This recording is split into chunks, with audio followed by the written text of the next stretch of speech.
Graça e paz, pastor Geraldo Alves, uma vez mais aqui, direto ao assunto. E eu quero ler para a nossa meditação na carta do apóstolo Paulo aos Romanos, no capítulo 7, alguns versículos a partir do versículo 14, preste atenção.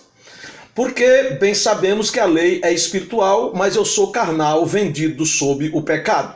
Porque o que faço não aprovo, pois o que quero, isso não faço. Mas o que aborreço, isso faço, e se faço o que não quero, consinto com a lei que é boa, de maneira que agora já não sou eu que faço isso, mas o pecado que habita em mim. Porque eu sei que em mim, isto é, na minha carne, não habita bem algum. E com efeito, o querer está em mim, mas não consigo realizar o bem. Porque não faço o bem que quero, mas o mal que não quero, esse eu faço. Ora, se eu faço o que não quero, já o não faço eu, mas o pecado que habita em mim. Acho então esta lei em mim que, quando quero fazer o bem, o mal está comigo. Porque segundo o homem interior, tenho prazer na lei de Deus, mas vejo nos meus membros outra lei que batalha contra a lei do meu entendimento e me prende debaixo da lei do pecado que está nos meus membros. Miserável homem que sou, quem me livrará do corpo desta morte? Temos lido a palavra de Deus, irmãos, e eu quero trazer à tona algo aqui de muita necessidade nos dias que nós estamos vivendo. E por que algo de muita necessidade, irmãos? Porque nós estamos vivendo a era, né? Nós estamos vivendo os tempos dos cajados ungidos e poderosos. Nós estamos vivendo a era das rosas ungidas, da água benta, benzida nos montes. Nós estamos vivendo a era da areia que veio de Israel, da marca da pata do cavalo de Abraão. Nós estamos, irmãos, vivendo a era dos lenços molhados de suor dos apóstolos, que cura, que fazem prodígios e maravilhas. E aí, irmãos, nós vamos nos deparar com este texto que é muito claro e nos faz entender que nós estamos muito aquém daquilo que Deus quer para a nossa vida. Presta atenção, por mais que oremos, por mais que jejuemos, por mais que nos consagremos, por mais que vigiemos, por mais que subimos ao monte, por mais que nos envolvemos com as coisas do reino, nós estamos, irmãos, muito longe de ser ou de estar da forma que Deus quer. Guarde isto aqui. Presta atenção, porque a oração do Pai Nosso é muito clara nesse sentido. Nos leva a entender que todo crente tem necessidade urgente de estar a todo instante suplicando o perdão diário, o perdão dos seus pecados diariamente a Deus. Lucas capítulo 11, versículo 14, quem sabe, quem lê a palavra de Deus sabe disso.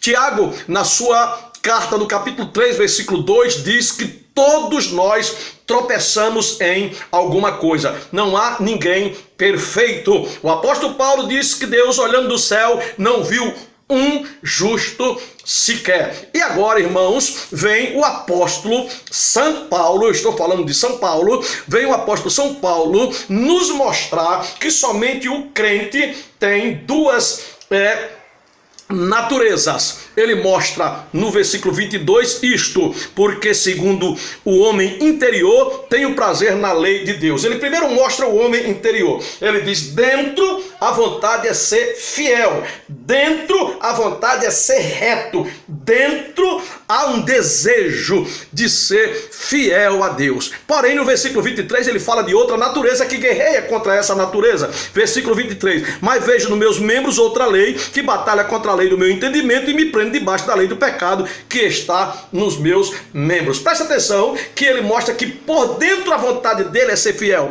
por dentro a vontade dele é ser reto diante de Deus. Porém, ele revela o outro lado da história, da moeda, uma outra força atuando, que é o homem exterior. E ele reconhece esse seu estado terrível, miserável, de sorte que, reconhecendo esta guerra em si ou no seu íntimo, ele exclama: miserável ou desventurado homem que sou. O versículo 24, irmãos, é exatamente a linguagem de de uma alma regenerada. O irregenerado, o incrédulo, irmão, ele é miserável, mas ele não aceita isso, ele não concorda com isso, ele não reconhece esse seu estado, aleluia. Somente o regenerado, com a compreensão digamos assim, da habitação do pecado na sua vida, reconhece que em si não habita bem algum. Versículo 18, Paulo diz: sei que na minha carne não habita bem algum. Miserável homem que sou, isto é, desventurado homem que sou. Queridos, este é o gemido de alguém que descobriu algo a respeito do seu íntimo, a respeito do seu coração. Este é o gemido, irmãos, de uma pessoa iluminada por Deus que deseja a libertação. Esta é a linguagem de uma alma nascida de novo. Jesus disse: bem-aventurados são os pobres de espírito. Esta é a realidade do pobre de espírito. Quando ele fala de pobreza de espírito, está falando de reconhecimento de dependência de Deus. A ausência deste clamor, a ausência deste entendimento, deste reconhecimento de dependência na vida do crente, revela a sua, digamos, a sua falta de comunhão com Deus. A falta de reconhecimento desta necessidade traz à luz a ignorância no tocante o ensino da palavra de Deus. A pessoa que não reconhece essa necessidade, aquele que se acha o que faz, o que pode, o que porque tem aquele que eu faço, eu posso, eu vou, eu venho, quando eu for, quando eu voltar. Ele não está se enxergando, ele não está se encontrando. E aí o apóstolo Paulo vem trazer isso para nós através desse texto. O cara está se enxergando, ele diz: miserável homem que sou. Como que pode? Eu quero fazer o bem e não consigo. Aquilo que eu não quero fazer, isso eu faço, e mostra essa guerra. Tudo que fazemos, irmãos, por mais que oremos, por mais que jejuemos, por mais que busquemos, ou como vivemos, é pouco diante do que Deus quer que sejamos cada vez mais. Miserável homem que sou. Isto fala, irmãos, de reconhecimento. Isto fala, irmãos, de necessidade. Isto fala, irmãos, de dependência de Deus. Miserável homem que sou. Deixa eu falar algo aqui para você que não entende isso. Nós estamos botando poder nos cajados, nas flores, nos lenços, na água e num monte de coisa, quando na verdade, irmãos, nós que oramos, que jejuamos, que consagramos, que nos envolvemos com a obra, com o reino de Deus, ainda assim estamos longe de ter alguma virtude. Que dirá essas flores, esses pedaços de pau, essas coisas, esse trololó todo que traz esse misticismo e nega absolutamente o valor do evangelho. Quando Paulo definiu o evangelho, ele disse: não me envergonho do evangelho, porque é poder de Deus para a salvação daquele que crê. O evangelho só tem um objetivo: salvar a humanidade. Quando Pedro define a igreja no capítulo 2, versículo 9 no capítulo 2, versículo 9 da sua primeira carta, ele diz, ele define a igreja, diz: vós sois o sacerdócio real, a nação santa, o povo de propriedade adquirida por Deus, chamada com um fim: anunciar as virtudes daquele que a resgatou das trevas para sua gloriosa luz. A igreja está sendo usada para um monte de coisa, mas a igreja só tem uma missão: anunciar as virtudes de Cristo, anunciar boas novas de salvação. Faça com a igreja o que quiser. Estão usando a igreja para ganhar dinheiro, para ficar famoso, para fazer política. Use a igreja para o que quiser. Só entenda uma coisa: só existe uma causa que justifique a igreja na face da terra: anunciar as virtudes de Cristo, com o propósito de salvar a alma do homem e livrá-la da condenação eterna. Não há nada em nós, miserável homens que sou. Os nossos pais na fé, os grandes homens de Deus, tiveram, irmãos, o senso de completa indignidade quando se viram diante de Deus. Os grandes homens de Deus, irmãos, eles lamentaram a sua depravação da própria natureza, entristeceram-se pela falta de conformidade com a vontade de Deus. Eu posso até mencionar alguns aqui para vocês, começando por Abraão. Abraão foi um homem que o próprio Deus disse: Abraão é meu amigo. E este amigo de Deus era tão ímpio de Deus, mas uma certa vez que ele foi se dirigir a Deus, ele disse: eu falo contigo porque sou atrevido, mas na verdade eu sou pó e terra, face a face com Deus. Jó, aquele Jó que o próprio Deus disse: temente a Deus, se desvia do mal e é uma bênção. Aquele próprio Jó, frente a frente com Deus, disse: eu me abomino diante da tua presença. Ao entrar na presença de Deus, o profeta Isaías disse: ai de mim que vou perecendo. Aleluia.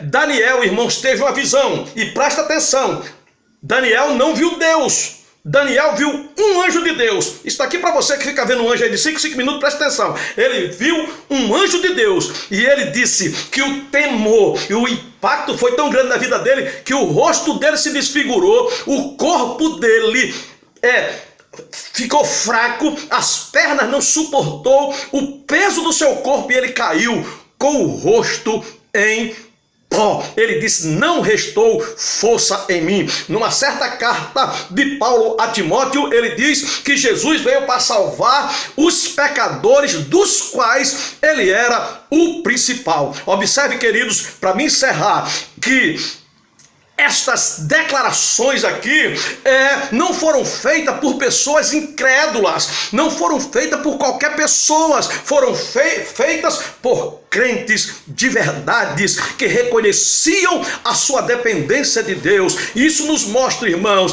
que não há, aleluia, super crente, aleluia. Isso mostra que os maiores homens de Deus, que as maiores mulheres de Deus, que os maiores servos de Deus encontrarão motivos para fazerem de suas palavras as palavras de Paulo: miserável homem que sou. Está em plena comunhão com Deus, irmãos, está o tempo todo reconhecendo, aleluia, e redescobrindo a corrupção do seu coração, clamar: desventurado homem que sou, desejar ser libertado desta natureza pecaminosa que guerreia dentro de nós. Davi, reconhecendo o seu estado miserável, diz: aleluia, cria em mim, ó Deus, um coração novo e me dá um espírito reto. Sabe quando o sol entra pela frechinha da telha assim e mostra a sujeira e mostra a poeira que tem, as casas de aranha que tem, irmãos? É assim, é exatamente assim, aleluia. É desta maneira, quando, irmãos, em Cristo Jesus, quando nós entramos através de Cristo na presença de Deus, que venha sobre nós uma unção tão grande, tão poderosa, irmãos, uma unção de aquebrantamento de sorte, que possamos reconhecer as nossas falhas, as nossas fraquezas, as nossas limitações e arrependermos de tal maneira que até as nossas lágrimas sejam lavadas pelo sangue de Jesus e nós possamos reconhecer a nossa pequenez, a nossa limitação e entender que por mais que queiramos ser grandes, poderosos, puros, ainda assim estamos longe de ser quem deveria ser e longe de ser aquilo que Deus quer que sejamos. Miseráveis homens que somos. O bem que queremos fazer, não conseguimos. Aquilo que não queremos fazer, que não deveríamos fazer, isso nós fazemos porque o pecado guerreia, o pecado está sempre diante de nós. Que Deus tenha misericórdia da nossa vida e o sangue de Jesus nos lave e nos purifique de todo pecado, e que Deus seja de fato o grande, o poderoso, o que faz, o que é na nossa vida, e que sejamos servo, tão somente servo, porque ser servo basta. Pastor Geraldo Alves, direto ao assunto. Até a próxima.